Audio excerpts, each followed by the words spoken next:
Hi again, Mark here from TalkingBass.net.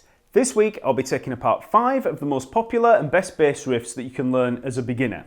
Now riffs are a great learning resource for beginning bass players because they're short and they're a lot less time consuming than learning full songs where you'll need to learn all the form and all the sections, etc. So they're great for quickly developing some practice material, and they're usually quite catchy and melodic, so they're a little more interesting to play than the basic root fifth kind of comp patterns.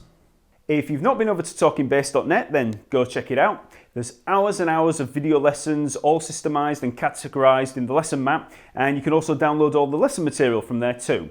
If you subscribe, also for free, you'll gain access to the members area, and that contains a load of resources there to help you learn the instrument.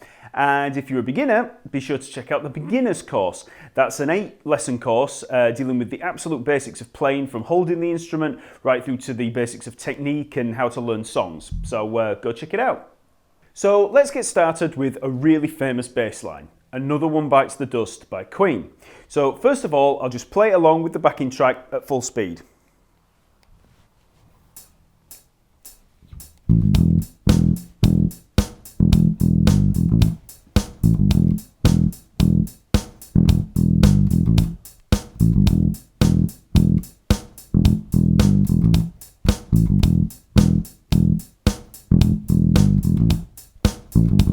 Okay. The practice tracks for all these riffs can be downloaded from TalkingBass.net, so just follow the link below this video if you're watching on YouTube, and if you're watching on TalkingBass.net, then simply click on the big download button just below. So even though this riff might sound really simple, and a lot of players would probably class it as an easy riff to play, there are a few little challenges in there for the beginning player, because we need to do a few little skips with the finger picking, so it's good for developing the technique there. And also we've got to change some of the note durations, so we have to vary them, so that's good for developing your feel. So we'll just start by going through the notes, okay? So we start at the A there, 5th fret of the E string. Okay, and I'm playing that with the 4th finger. The reason I'm playing it with the 4th finger is because we're going to move down. So we've got 4th finger there on the A, 5th fret of the E string. Then we're down to the G, 3rd fret of the E string. So we've got 5th fret, 3rd fret, A, G, and that's with the 4th finger, 1st finger. And then we're down to the open E string. Okay, so A, G, E, frets 5, 3, 0, fingers 4, 1, and then obviously nothing. So that's your beginning part. Then we've got 3 E's, okay, 3 open E strings. So that's that really recognizable section of it. So we've got 3 notes of E there. Then we repeat the E 3 more times. We've got a little quick one and then two longer ones, as you'll hear. So they're all on an E string. So from the start, very slowly.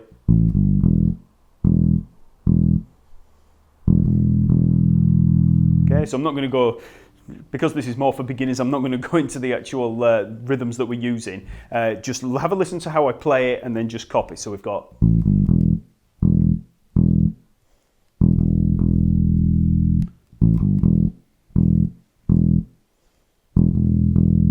So we've got ba-bum-bum, ba-bum-bum on that open E.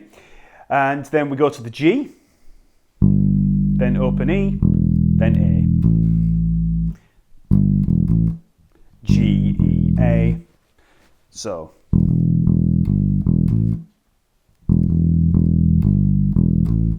very slowly.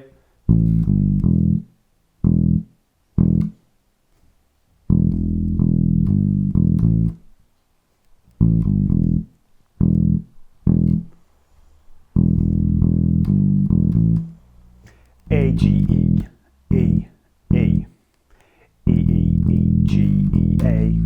Okay, and you can see that I'm using the 4th finger, 1st finger for coming down, open string, open string, open string, open string, open string, open string, and then 1st finger for the G, open string, 4th finger. So I'm only using the 1st and the metal. I'm only using the 1st and 4th fingers there. So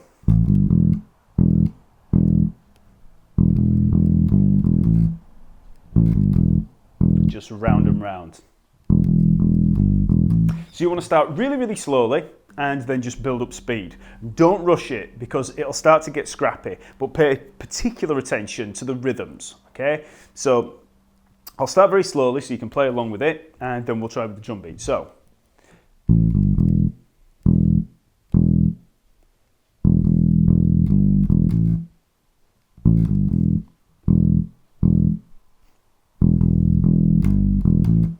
A little quicker.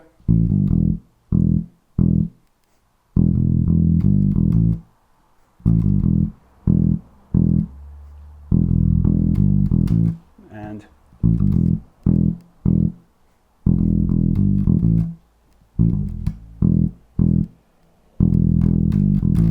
okay.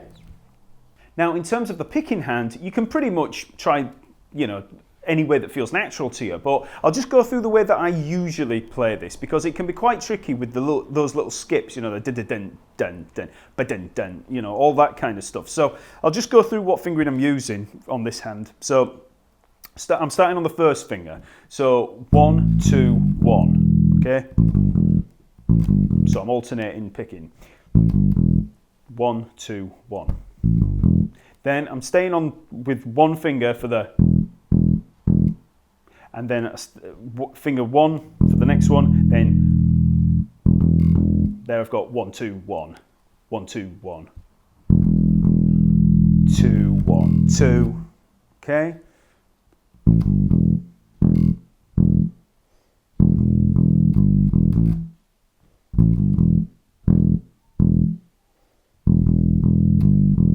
Okay, so I usually find that starting with the first finger on that seems to help somewhat in getting that little skip. But if you have a different way of playing it, just go with it. As long as you've got that feel and as long as you're getting the notes right, it doesn't really matter.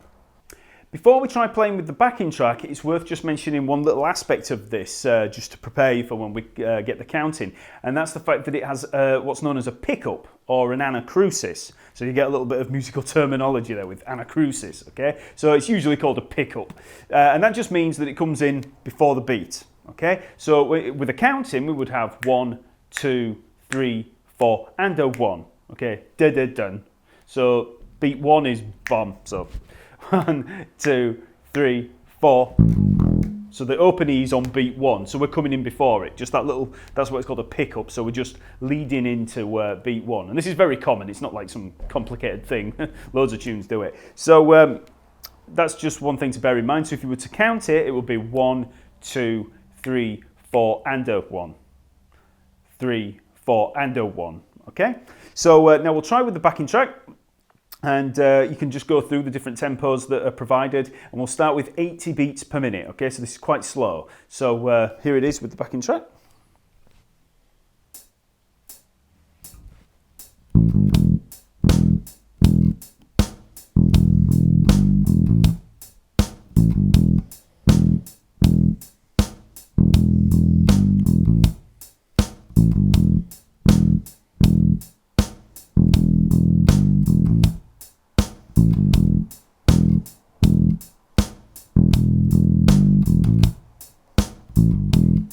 Okay. So you can just work your way through all the different tempos there. It starts at 80, works through. I'm not going to waste time by just going through each tempo, but we'll go for the quickest tempo, which is 110 beats per minute. So that's the original tempo, tempo being the speed. And so this is what it is at that tempo.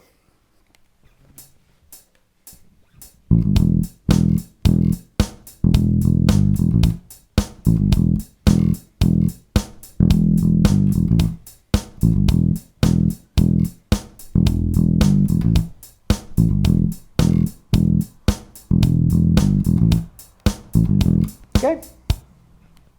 So the next thing to look at is the note duration in there. So if I was to play all of those notes in that riff fully held, it would sound like this.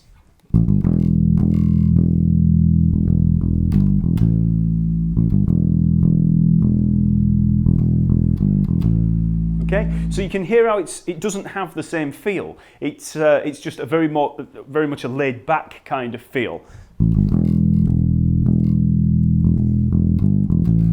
very, very different. Cutting those notes short gives it a much more spiky kind of agitated feel. So it's got more movement, it's got more propulsion. That's not to say that that's good or bad.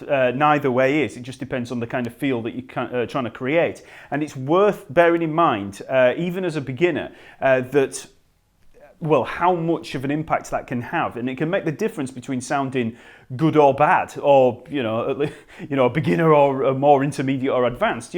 As you get more control over the notes, it will make a massive difference. And people don't think about this when they first start. They start thinking about notes and about playing, one day I want to be able to play like this, and they think about all the famous people and think about the notes, but they don't really think about little things like note duration, just the feel of it in there. And they're the things that make such a difference, okay? So to cut notes short like this on an open string, we can use this hand. We can use either hand, but first of all, we'll just look at this hand. So all you need to do is pluck an open string, and then we just put the fingers down lightly. So we're not hammering down like that. So if you just play on each beat, okay, so we're just going to play 1, 2, 3, 4. 1, 2, 3, 4. 2, 3, 4. 1, 2, 3, 4. So we're playing the note on the 1, and then on the next beat, we're bringing the hand down to choke the note. So when I say choke, I mean cut the note short, okay? So 1, 2, 3, 4. 1, 2, or 1, 2. 1, 2, 1, 2. Hear how that note is being cut short there. It's half the duration. So without that, 2, 1, 2, 1, 2, 1, 2. Now another way that you can cut that note short is by actually using this hand. So if I was to play, so I'm not even using this hand, so 1, 2, 1, 2. So I'm just putting the finger back on the string, okay? Now, when you do that without any use of this hand, you do get a bit of ringing out from the other notes, so you have to be careful. But it's worth noting that you can do it that way. So I'll usually use both in conjunction with each other, so just to make sure everything's nice and quiet, okay? So next, we want to try staccato, so very detached, okay? So we've got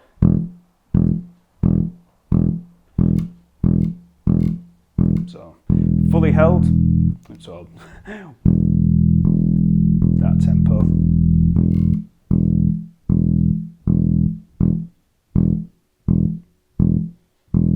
So that's fully held.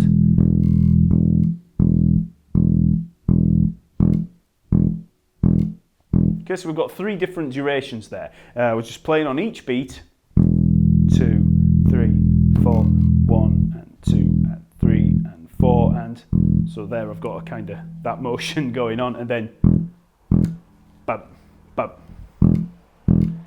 And it's not that easy at first. It looks like, or sounds like the easiest thing in the world to do, but it does take quite a bit of getting used to. But once you can do it, and it's become just a part of your technique, you'll just be doing it without even thinking. It just becomes a part of your playing. Okay, so back to the riff. So we've got. Okay, so those first 3 open E's are all quite short, and then that final A there, we're cutting that short. So we're just stabbing at it with that 4th finger and then releasing pressure. Whoops. Okay, so all together very slowly.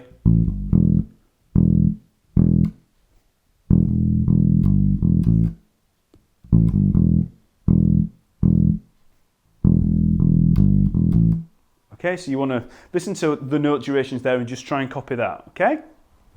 So once more, just as a comparison, here the riff is with completely held notes.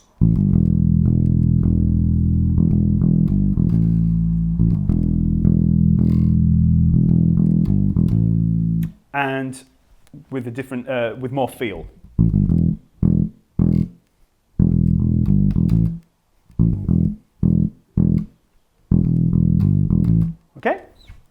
So for our second riff, we have the riff from Stand By Me by Benny King. Now, this is a great riff to learn because it just repeats and repeats all the way through the tune. So it's fantastic for sitting and playing if you've got the original. And it's a great example of how some of these riffs actually just weave a line through a chord progression, but we'll get onto that in a second. So I'll just play it with the backing track, but it's also worth bearing in mind that in the original, there's no drum beat. It's like a triangle and some percussion and stuff like that with all the orchestra. So I've devised a little drum beat that works with it, so we'll use that, okay? So at full speed, it goes like this.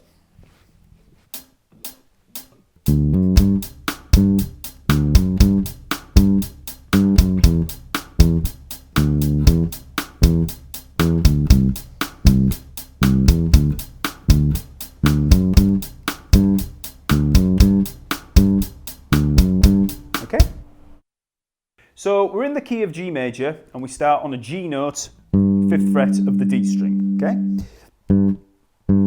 Play it twice.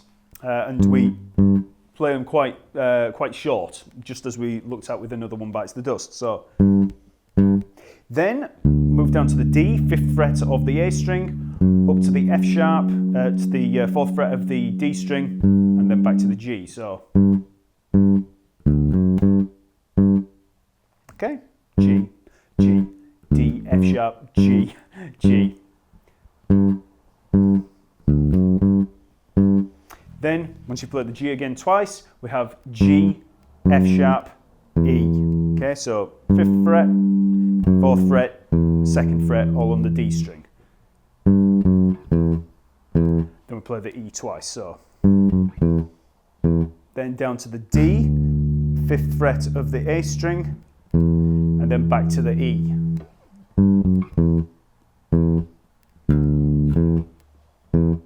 So altogether so far we have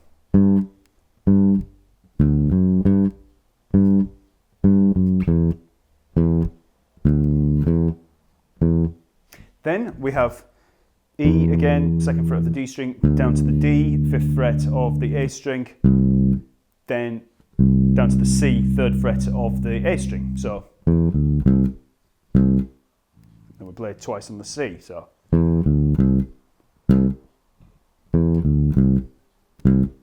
again, just from the beginning.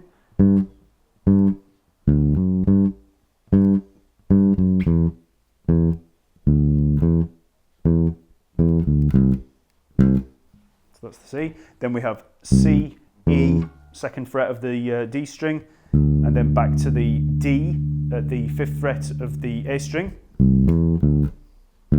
twice. And then we play D, F sharp, G, okay, just as we did at the beginning. So 5th fret of the A string, 4th fret of the D string, and back to the 5th fret. And the lesson material, these riffs are all transcribed in the lesson, in the PDF that's downloadable from talkingbass.net. And if you're at talkingbass.net, you can just download it with the download button below. If you're at YouTube, click the link in the info below to take you there. So if you look at that, there'll be the tablature and the written music in there, and you can just work your way through it, okay? So that saves me going over and over again with this stuff. So I'll play it very, very slowly and just follow along with the music, and it goes like this.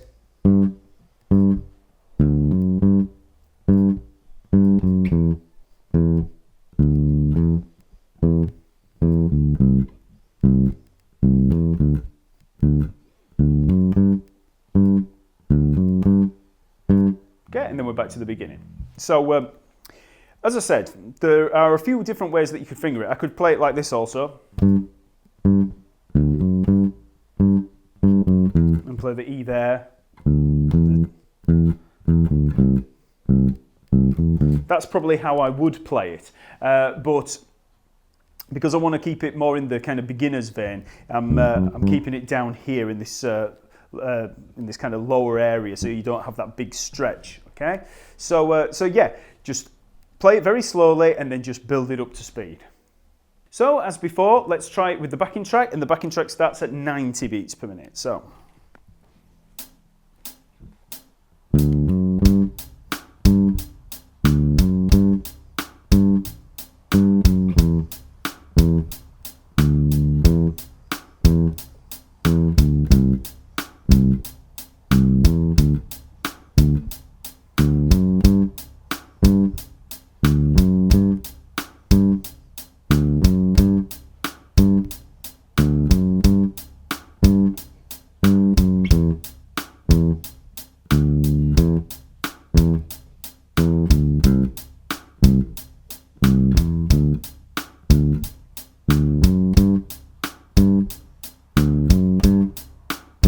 Okay. So just work through those tempos again and then up to full speed, 118 beats per minute.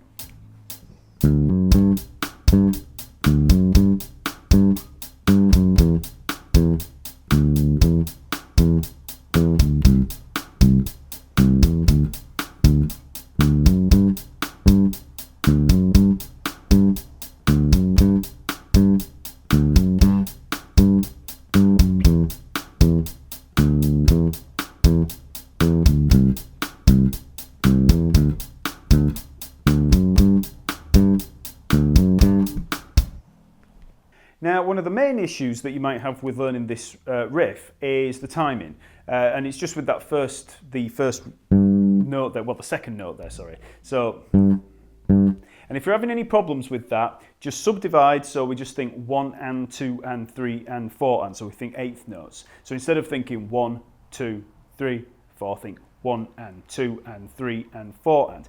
And what we do is we hit on the 1 and 2 and 3 and 4 and 1 and 2 and 3 and 4 and 1 and 2 and 3 and 4 and 1 and 2 and 3 and 4 and the other hit is on the and of 2. So we have 1 and 2 and.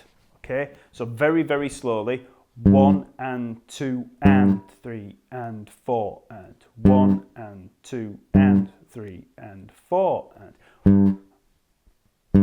Okay, so you want to say it out loud and play it, get used to that, and then gradually you can take the talking out, so you don't have to keep saying it, and then just keep thinking of it in your head. So 1 and 2 and 3 and 4 and 1 and 2 and 3 and 4 and.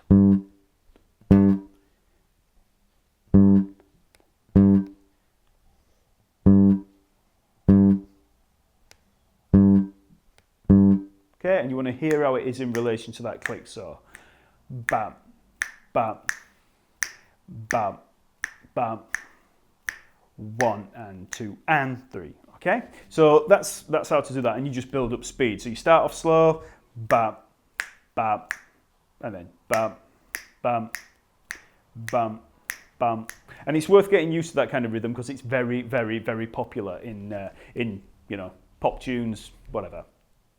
Now, rather than just seeing this riff as just a melody, a standalone melody unrelated to anything, it's worth seeing how it relates to the chord progression, and it's worth doing this with lots and lots of other riffs as well. And what that does is it gives you a bit of an insight into how this thing was written, and can also make it a little bit easier to learn, especially if you apply this to any other riffs that you're learning. And if you're finding it quite difficult to learn, if you just learn the basic chord progression, which might actually be easier, you can kind of see where things are coming from. So, the chords are G major, E minor, C major, and D major. Just round and round and round. So, G major, E minor, C major, D major. Now, I'm obviously not expecting you to be playing the chords on the bass there, but that gives you an idea of how that sounds. So, if I was to play that over the track.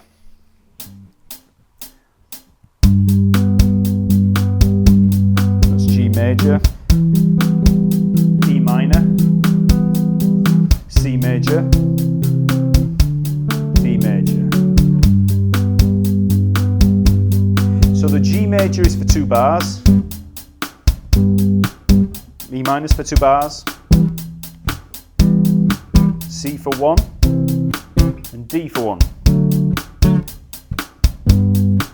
Back to G. Okay?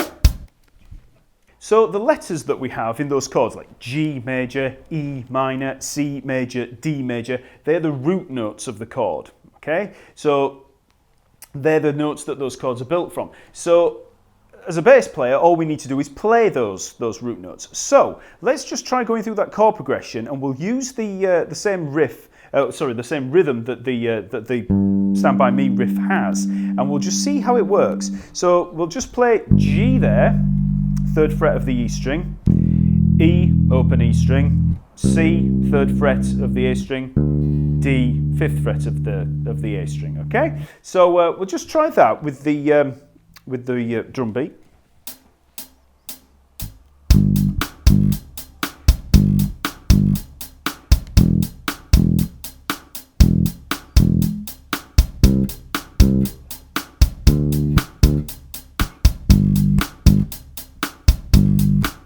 Okay, so we're getting there. G, G, G, G, E, E, E, E, C, C, D, D, G, G. Okay, so you can hear how it's starting to sound a little bit already like the Stand By Me riff. So now if we take that G up the octave, up to this G here at the 5th fret of the D string, and we take the E, the open E there that we played, up to the 2nd fret of the D string there, it'll start to sound even more like it.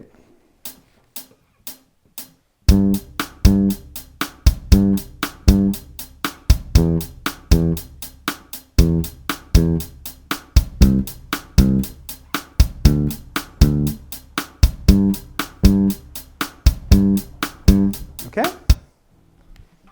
So we're quite close to the original riff there with just the notes that we're playing, the root notes, but there's a few more notes in there. So where do they come from?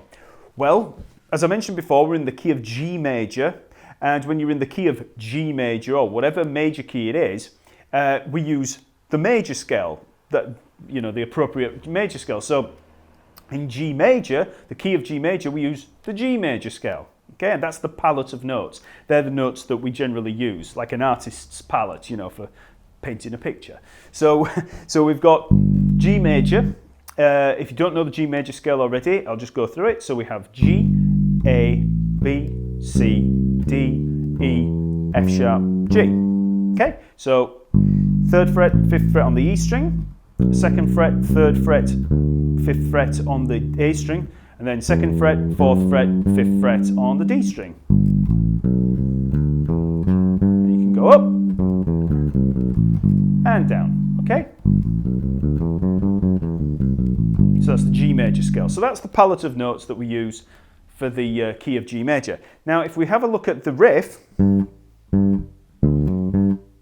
you'll see that those notes are all within that key of G major. So we've jumped down to the 5th below. I won't go too far into all the intervals and stuff, but just so you can see kind of where it's come from. We're using those notes to come back up to the G. Then we just want to weave a line down to join up the notes. So G, F sharp, E. So I've just come down through the scale to come down to the next note. Then down a note and then back.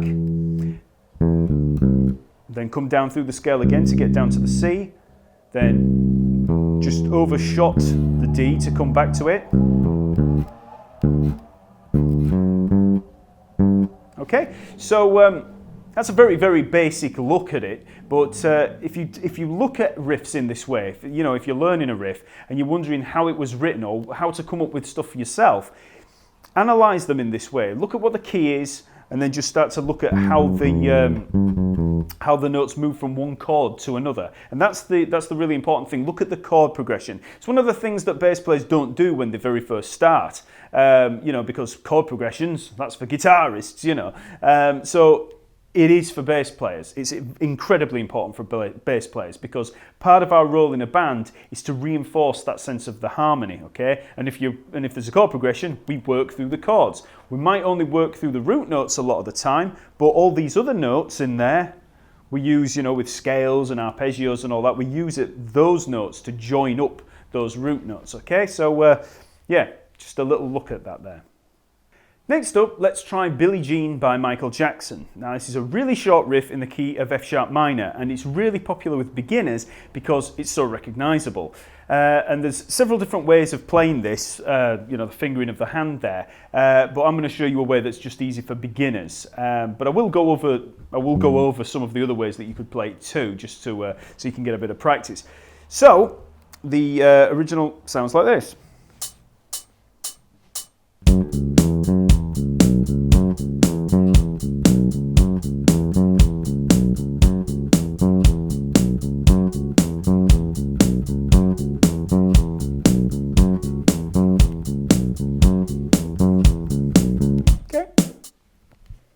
So, as I mentioned before, this is in the key of F sharp minor, and we'll start at the F sharp here at the 4th fret of the D string. Okay, and the best way to learn this riff really is to split it up into 2 sections, each of them 4 notes long, I think. 1, 2, 3, 4. Yeah.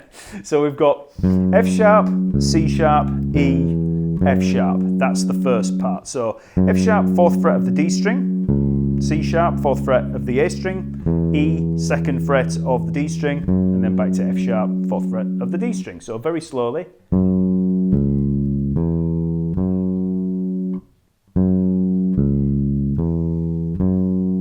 Then the second bit starts on the E, so 2nd fret of the D string, C sharp, 4th fret of the A string, B, 2nd fret of the A string, and then C sharp, 4th fret of the A string. So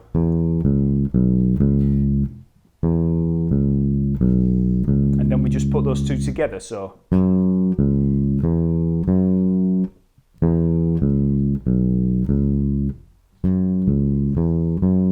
all together.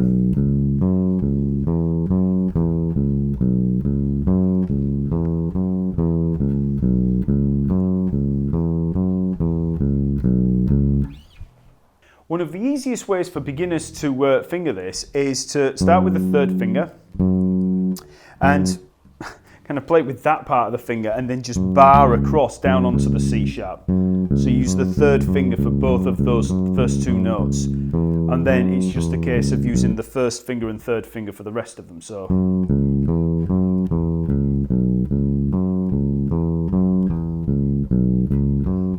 see how I'm barring across there. If that's too difficult, you could try with the 4th finger there on the F sharp, and then use the 3rd finger for, so you just use the 4th finger for the 1st F sharp.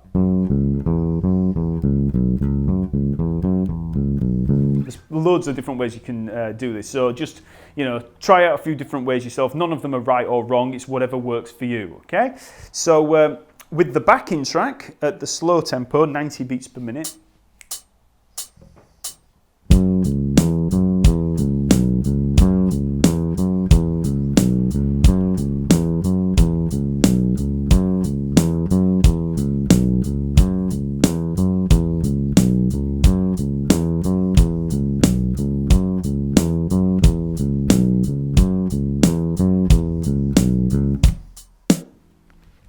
then you just work through the tempos until you can build up to the fastest tempo of 117.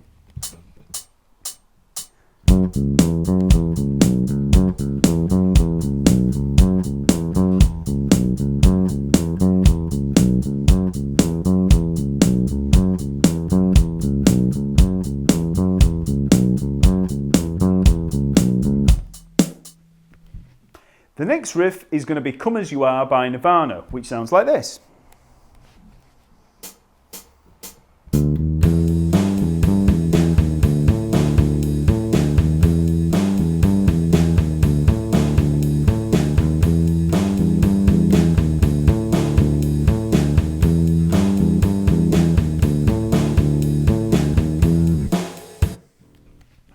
Now, I'm going to be playing the riff in E minor like the original, but the live versions always seem to be in F minor, and I think that's possibly due to it being tuned down to D on the original and then down to E flat on the live versions. But either way, the way I'm going to show you will work for playing along with the studio version, okay? So you don't have to worry about detuning or anything like that.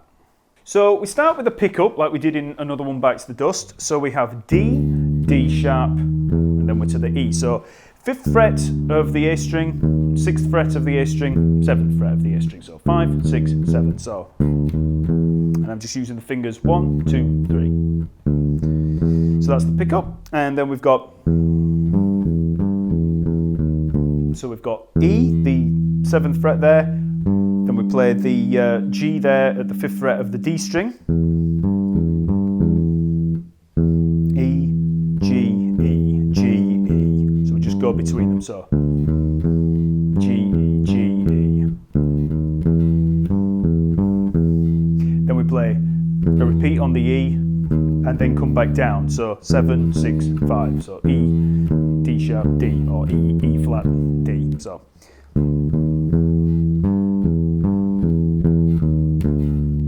just that bit. And you do also have the option of holding that down while you do this. Which gives you that kind of chordal effect, but don't worry about it if it's too tricky. So that's the first bit. Then we put the fourth finger there, or third finger, whichever one you want to use, on the A there, just at the 7th fret of the D string.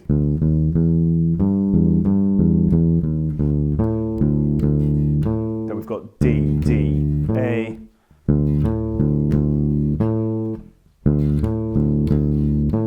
And then we have the pickup again. Okay, so very slowly.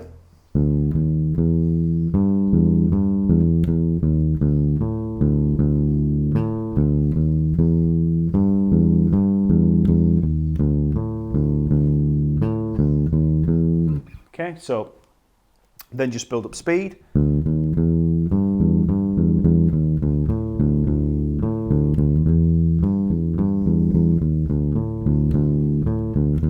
And as I say, when you play that 5th pattern there, you can either play it with the 3rd finger there or the 4th finger there. Either one, either way, it doesn't matter.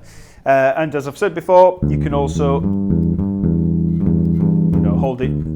hold the top notes down so you kind of get this chordal effect. Although a lot of people think that the intro to that on the original is the bass, but it's not. It's Kurt Cobain down the octave on the guitar with an effect on. So that very beginning part is not the bass, and then it comes in. So I think people like doing the chord thing there just to kind of mimic that, but either way, it doesn't really matter. So with the backing track, 90 beats per minute.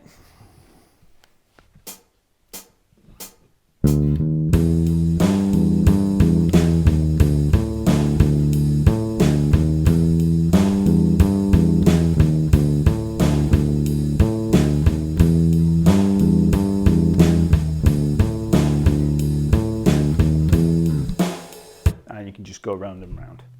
So work through the tempos and then up to full speed 120.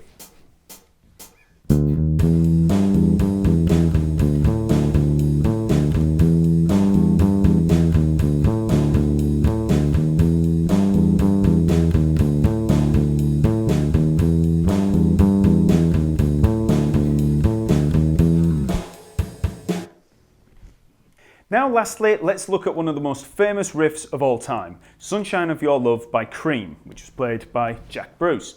So there's several different variations on this riff, depending on where you want to play the end part of or the beginning part of the riff, but we'll just go with the version that's in the intro, okay?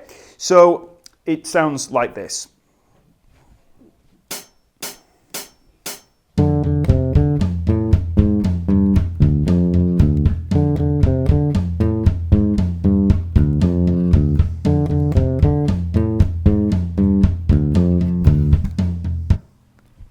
So this riff's in D minor and it uses the D blues scale. So we'll have a look at the D blues scale first because it might help with actually learning the riff. So normally the most popular fingering for a D blues scale would be D there, 5th fret of the A string, then the F there, 8th fret of the A string, then we have 5th fret, 6th fret, 7th fret of the D string, so G, G sharp, A, then C, D on the top, 5th fret, 7th fret. This is all in the downloadable lesson material. So D, F, G, G sharp, A, C, D. Okay, and you can hear it's got that bluesy, that kind of bluesy sound. So we can take that F that's there at the 8th fret and actually take that down here to the 3rd fret of the D string, and that gives us a different pattern. Same notes, different pattern. So D, F, 3rd fret there, D string, and then these notes are just the same. So 5, 6, 7, 5, 7. So both the same, just a different pattern. And this second pattern that we've used is what we'll be using with the riff. So now let's come down the riff. So we start on the D there at the 7th fret of the G string, then down to the C and back to the D. Okay, so 7, 7, 5, 7. That's the frets. So then we come down onto the D string and we play the frets 7, 6, 5. So it's A, A flat, G.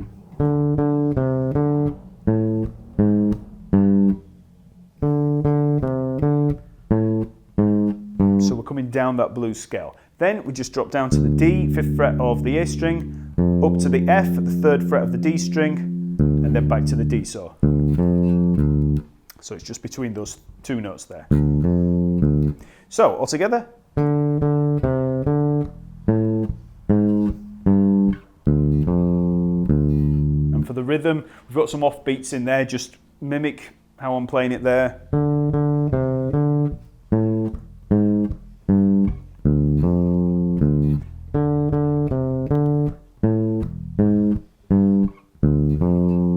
Start slow and then just build up speed. So with the track at 90 beats per minute,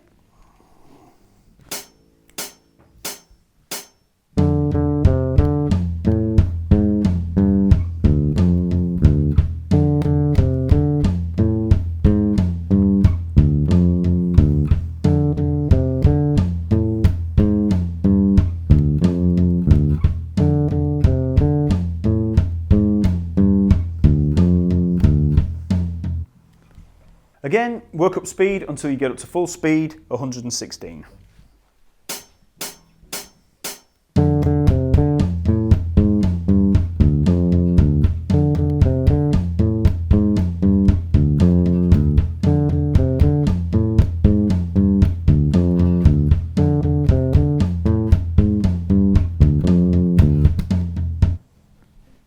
Okay, so that's my top 5 riffs for beginners. If you are a beginner and you like learning these riffs, then just sign up to the free TalkingBass.net membership and you'll find a load of different bass riffs, all complete with PDFs of the tab and standard notation, and that should give you plenty of practice material to be working on. Also, be sure to check out the beginners course over at TalkingBass.net. It's an 8-lesson course designed for absolute beginners and takes you through from the very basics of holding the bass through to technique and learning how to play songs and all that stuff. Okay, see you later.